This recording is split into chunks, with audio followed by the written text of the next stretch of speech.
Hello my dear students, एक बार फिर से स्वागत है आप सभी का आपके अपने चैनल पर। और आज हम बात करने जा रहे हैं बच्चों मानव में पाचन।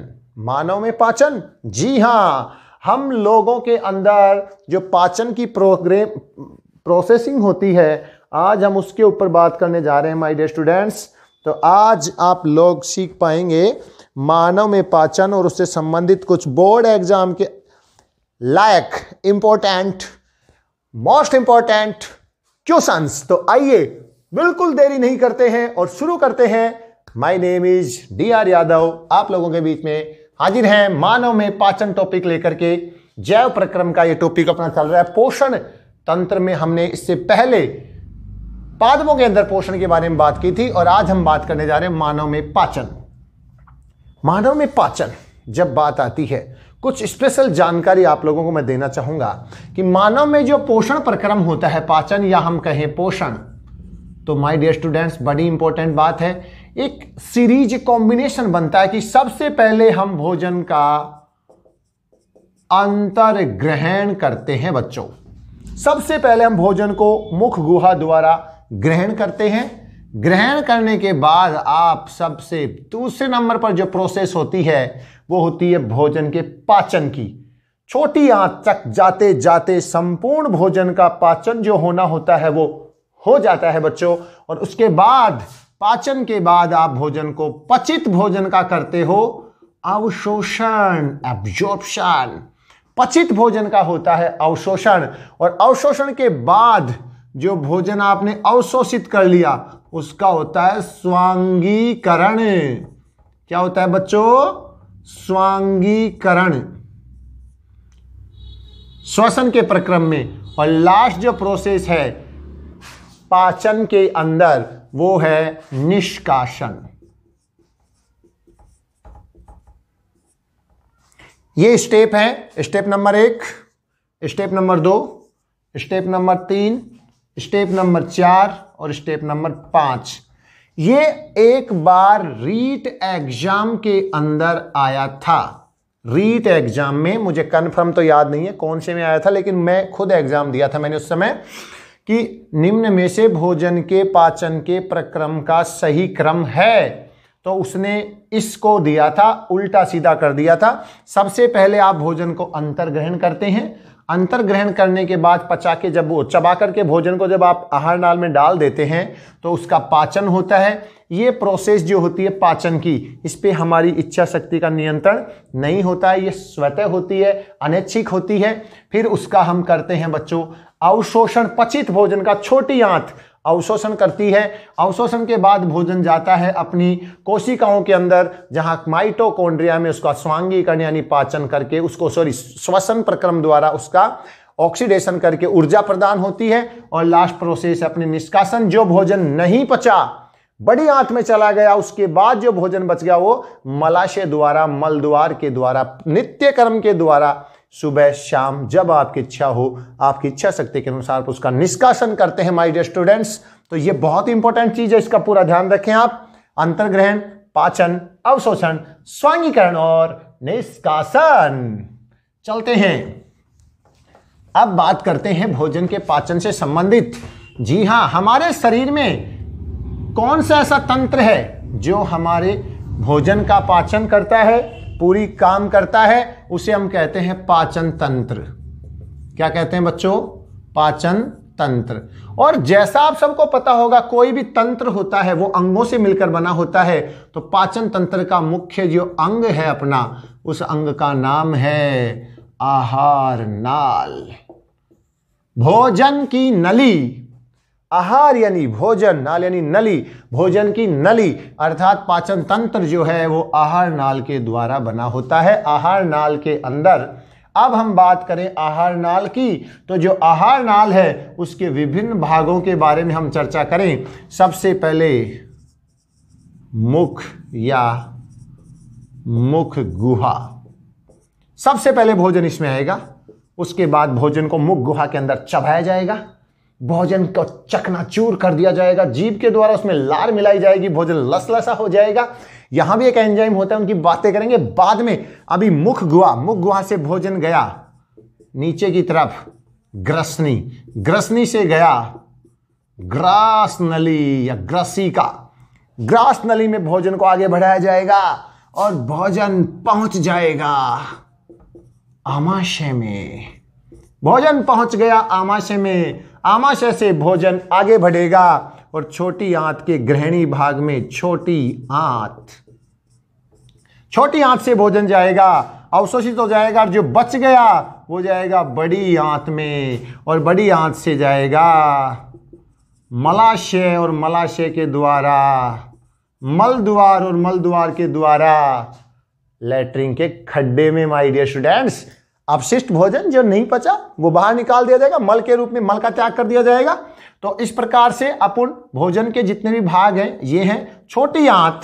छोटी आंत के अंदर 2 सहायक ग्रंथियां होती हैं, नाम तो सुना ही होगा, लीवर जिसको कहते हैं यकृत, अनपढ़ लोग भी यकृत नहीं जानते, उसको लीवर जानते हैं। वेरी गुड, लीवर, लीवर ग्रंथि, और एक होती है अपनी अग्नाशय ग्रंथि, अग्नाशय ग्रंथि। ये 2 ग्रंथियां होती हैं, इनके बारे में बात करेंगे। तो ये अपनी जो आहार नाल है इसके विभिन्न भाग हैं, मुख या मुख गुहा, ग्रसनी, ग्रास नली, आमाशय, छोटी आंत, बड़ी आंत, मलाशय और मल द्वार। तो चलते हैं बच्चों, अब अपन एक एक चीज को पकड़ते हैं और सबसे पहले बात करेंगे मुख गुहा में क्या होता है भोजन के साथ।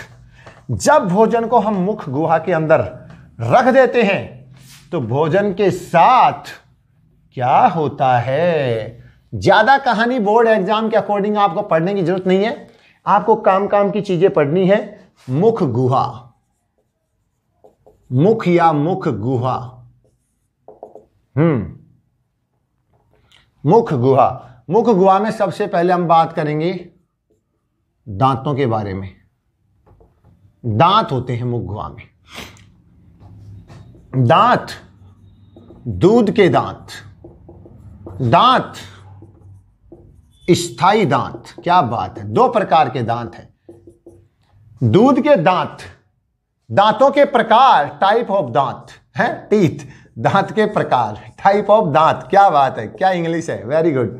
टाइप ऑफ टीथ, दांतों के प्रकार। देखो दांत जो होते हैं कैनाइंस, रदनक, च्वर्णक, च्वर्णक और अग्रच्वर्णक, अग्रच्वर्णक है ना। कैनाइंस CI, मोलर और प्रीमोलर PM। ठीक है बच्चों, इनकी संख्या 2, 1, 2, 3, 21, 23। जो आपका जबड़ा है, ये एक जबड़ा, इसको बराबर 2 भागों में बांट दीजिए। एक साइड के जबड़े के अंदर 2 होते हैं कैनाइंस, एक होता है रदनक, फिर 2 होते हैं मोलर और 3 होते हैं प्रीमोलर। अलग अलग भाग होते हैं। ऐसे ही इधर भी होते हैं। ये टोटल कितने हो गए, 2 और 1 3 है, 2 5 और 3 8, 8 ये हो गए।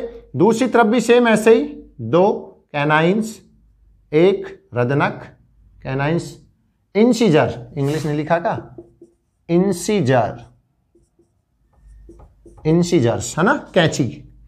फिर 2 मोलर्स और 3 प्रीमोलर्स, प्रीमोलर्स और मोलर्स। पहले प्रीमोलर्स, अग्रच्वर्णक, फिर च्वर्णक, प्रीमोलर और मोलर्स। ठीक है बच्चों, तो यहां पर ये दांतों के बारे में ध्यान रखें। नीचे के जबड़े में भी 2, ये 1, ये 2, ये 3 और आधा जबड़ा ऊपर नीचे का हुआ है, इसको दुगुना कर दें तो संख्या होगी 2 और 2 4, 2 6, 6 4 10, 10 और 6 16, 16 गुणा 2 32। एक वयस्क जो व्यक्ति होता है उसमें कुल दांतों की संख्या होती है बच्चों 32। कितनी होती है, 32 होती है। और वो इस प्रकार से दांतों के आपके टाइप हो गए, प्रकार हो गए। जिसमें दूध के दांतों की अगर बात करें तो दंत सूत्र आता है बच्चों, एक दंत सूत्र, याद रखिए 21 23 बटा 21 23 गुणा 2, 2 1 2 3 है ना। जैसे किसी गाड़ी के नंबर हो 21 23 याद रखिए। क्रम है CI PM PM, ये इसका क्रम है। और दूध के दांतों की जो संख्या होती है वो होती है माय डियर स्टूडेंट 20। कितनी होती है? 20। कैनाइंस भी होते हैं, रत्नक भी होते हैं, प्रीमोलर्स भी होते हैं। हाँ, इसके अंदर मोलर्स नहीं होते। दूध के दांत जो एक बार उगते हैं उसके बाद टूटते हैं, फिर दोबारा स्थायी दांत आते हैं। स्थायी दांतों की संख्या होती है बच्चों 32। दो बार आने वाले दांतों की संख्या 20। इसीलिए हमारे दांत जो उसके कारण हम इसे द्विबार दंती और गर्त दंती है, द्विबार दंती और गर्त दंती होते हैं, क्योंकि ये गर्त यानी गड्ढे मसूड़े में फंसे होते हैं, दांत स्थिर रहते हैं, और द्विबार दंती यानी जीवन में 2 बार आते हैं, इसलिए इनको द्विबार दंती भी कहते हैं। तो ये दांतों के बारे में हो गया। दूध के दांतों की संख्या होती है 20, याद रखना 2020 का जमाना है। और स्थायी दांतों की संख्या होती है 32। अब किसी के बेचारे के, और सबसे बड़ी बात ये जो लास्ट वाले ना स्वर्णक मोलर्स, ये अक्कल जाड़ कहलाती है, विजडम टीथ कहते हैं कि इनको आने के बाद अक्कल आती है। ये सिर्फ बनी बनाई बातें हैं, ऐसी कुछ ही बात नहीं है। कई लोगों के बहुत लेट भी आती है। क्या उनको अक्ल इतनी लेट आती है? क्या बात करते हो, ऐसा हो नहीं सकता भाई, ये सब बकवास बात है, मजाक की बातें हैं। काफ़ी लेट आती है, जब मतलब बच्चा जब जवान होकर समझदार हो जाता है तब आते हैं ये लगभग, इसीलिए इसको अक्ल जाड़ बोल देते हैं। ये समझदार होने के बाद अक्ल तो ऑटोमेटिक आ ही जाती है। और अगर अक्ल ना आए तो शादी कर दो, शादी के बाद अच्छों को अक्ल आ जाती है तो दांत भी आ जाएंगे। जब अक्ल ही आ जाएगी तो दांत भी आ जाएंगे। तो मानव में पाचन की प्रक्रिया से संबंधित मुख गुहा के अंदर दांतों के प्रकार हो गए। फिर इसमें होती है माय डियर स्टूडेंट्स लाला ग्रंथि। क्या होती हैं? लाला ग्रंथि। इनको लार ग्रंथि भी बोलते हैं। लाला ग्रंथि को क्या बोलते हैं बच्चों? लार ग्रंथि।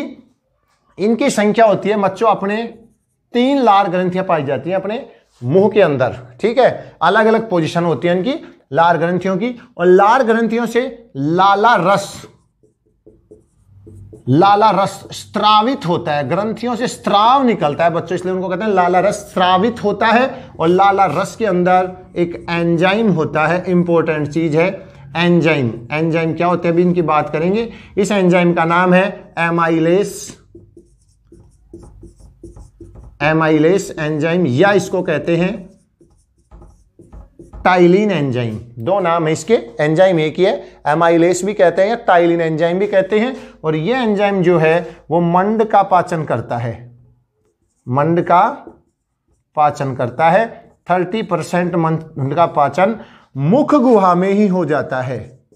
कोई आपसे पूछे तो बताना है क्या मुख गुहा में पाचन होता है? जी हां, मुख गुहा में पाचन होता है, मंड या स्टार्च का पाचन होता है। 30% मंड का पाचन होता है।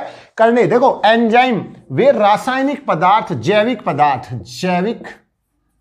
हैं, रासायनिक पदार्थ हैं, जैविक रासायनिक पदार्थ जो भोजन का पाचन करते हैं एंजाइम कहलाते हैं। और ये पहला एंजाइम अपनाया है यहां पर याद रखने के लिए, एमाइलेस या टाइलिन एंजाइम, जो हमारी मुख गुहा के अंदर स्त्रावित होता है, लार ग्रंथियों से लाला रस के अंदर घुला रहता है। ये मंड का पाचन करता है, मुख गुहा के अंदर ही करता है। 30% मंड का ये क्या कर देता है, कहते हैं पाचन कर देता है। तो लाला ग्रंथि, लाला रस, और इसमें जो एंजाइम होता है वो एमाइलेस या टाइलिन एंजाइम। इंपॉर्टेंट सवाल 2022, कोई बोर्ड एग्जाम हो, कोई भी एग्जाम हो, आते रहते हैं। एमाइलेस टाइलिन एंजाइम मंड का पाचन मुख गुहा के अंदर करता है। टाइम देखते हैं वीडियो का, कितना समय हो गया है जी? अभी और चलेगा 7-8 मिनट। ठीक है बच्चों, मुख गुहा के अंदर पाचन का काम खत्म। अब भोजन जो बचा मुख के अंदर, आपने उसको चबाया, भोजन को क्या किया? दांतों से चबाया। चबाने के बाद आपने भोजन को कहा कि अब गटक लेते हैं। भोजन को लसलसा चिकना बना करके आपने उसको गटका। गटकने के बाद अब भोजन जा रहा है ग्रहणी से होकर, ग्रास नली से होता हुआ, ग्रास नली, ग्रहणी में कोई पाचन नहीं होता है। हाँ बच्चों, मुख गुहा में एक बात और बतानी थी आपको, क्या मुख गुहा में किसी पदार्थ का अवशोषण होता है? जी हाँ, मुख गुहा में जितने अपन कुछ प्रकार के जो ये दवाइयां लेते हैं ना, मेडिसिन, इनका कई पदार्थों का मुख गुहा में क्या हो जाता है? अवशोषण भी हो जाता है। कोई पाचन नहीं होता है ग्रहणी में। उसके बाद ग्रास नली, ग्रहणी नहीं, ग्रसनी, ठीक है। उसके बाद ग्रास नली या ग्रसिका, ग्रसिका में कोई पाचन नहीं, नो, कोई पाचन नहीं होता। और इसमें एक चीज है, ये जो है ना क्रमाकुंचन, क्रमाकुंचन, क्रमाकुंचन, क्रमाकुंचन गति होती है इसके अंदर, जिससे भोजन आगे बढ़ता है और आगे बढ़ करके चला जाता है आमाशय में। भोजन कहाँ चला जाता है बच्चों? आमाशय में चला जाता है। चलो जी, भोजन पहुंच गया आमाशय में। अब भोजन के साथ जो चीजें गई थी वो सब भोजन के साथ हैं, लार भी भोजन के साथ है। और यहां भोजन आमाशय में जैसे ही जाता है तो आमाशय में, आमाशय की जो ग्रंथि है, आमाशय की दीवार में जो ग्रंथियां होती हैं उसे कहते हैं जठर ग्रंथियां। क्या कहते हैं बच्चों? जठर ग्रंथियां। और जठर ग्रंथियों से स्रावित होता है जठर रस। क्या स्रावित होता है? जठर रस। और जठर रस में होते हैं ये जठर रस 3 प्रकार के पदार्थ। पहला है श्लेष्मा। कौन सी मां? श्लेष्मा। दूसरा है अपना HCl, बोले तो हाइड्रोक्लोरिक अम्ल, HCl अम्ल। अम्ल है बच्चों, एक अम्ल हमारी बॉडी में एकमात्र अम्ल पाया जाता है, उसका नाम है हाइड्रोक्लोरिक अम्ल। और एक यहां पर आपको मिलेगा अक्रिय पेप्सिन या पेप्सिनोजन। एक ही बात है, सिंपल। अभी छोटे लेवल पे आप इसको पेप्सिन ही समझे। पेप्सिन एंजाइम, एंजाइम है बच्चों ये पेप्सिन एंजाइम। श्लेष्मा, श्लेष्मा क्या करता है? जो अपना आमाशय है, आमाशय की ये जो भित्ति है इसको कवर करके रखता है ताकि आमाशय की भित्ति को किसी प्रकार का नुकसान, हाइड्रोक्लोरिक अम्ल अगर सीधे आमाशय की भित्ति के संपर्क में आ गया तो इसको नुकसान हो सकता है, भित्ति को गला सकता है, उस पर घाव कर सकता है। उससे बचाने के लिए ये जो श्लेष्मा है ये चारों तरफ से झिल्ली को कवर रखता है, इसको HCl के सीधे संपर्क में नहीं जाने देता है। ये तो हो गया श्लेष्मा। उसके बाद बात करें HCl, हाइड्रोक्लोरिक अम्ल। कौन सा अम्ल? हाइड्रोक्लोरिक अम्ल। जठर रस में जो पाया जाता है। तो मानव शरीर के अंदर बनने वाला एकमात्र प्राकृतिक अम्ल है हाइड्रोक्लोरिक अम्ल। और HCl के कार्य क्या वर्क करता है? ये देखो, खुद अम्ल है तो भोजन का मीडियम यानी माध्यम अम्लीय कर देगा। खुद अम्ल है तो अम्लीय ही करेगा। ठीक है जी, पहली बात। दूसरी बात, भोजन के साथ आए हानिकारक रोगाणुओं को, हानिकारक रोगाणुओं को मार देगा, नष्ट कर देगा।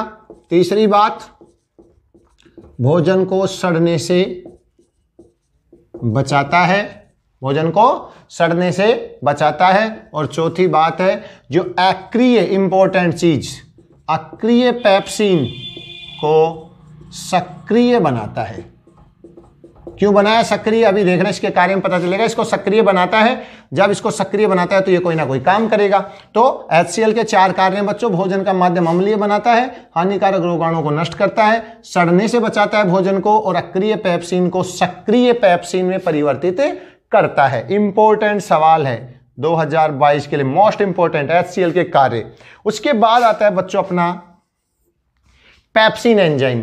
पेप्सिन एंजाइम पहले अक्रिय है, इसने HCl ने इसको सक्रिय किया, और ये जो है इसका कार्य है प्रोटीन का पाचन करना, प्रोटीन का पाचन करता है।